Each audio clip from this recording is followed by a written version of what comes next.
തെറ്റി തെറ്റിയിട്ട് ആനകളെല്ലാം വരുമ്പോൾ നമ്മൾ ആന ഇച്ചിരി വലുതായിട്ട് ഞാൻ അന്നേരം ആദ്യമായിട്ട് കാണണം ഇങ്ങനെ ആന ഇത്ര ഭയങ്കര ഇങ്ങനെ നിലവ് നിൽക്കുന്ന പോലെ. അപ്പോൾ ഞാൻ ഈ ആന തന്നെ നിലവ് നിൽക്കുന്നു.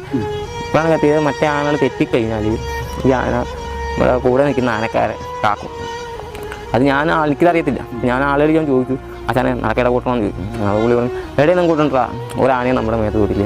ആ പൂരപ്പുറമ്പിൽ ആ തിക്കിൻ്റെ ആനകളെല്ലാം തിരിച്ച് പൂരം തുടങ്ങി നിന്നപ്പോഴാണ് ആന മര്യാദക്ക് പട്ടവരം തിരുന്നത്. അതുപോലെ ആന നമ്മളെ നോക്കിക്കുക നമ്മുടെ താഴെ സൈഡിലാക്കി നിർത്തിയിരിക്കുക.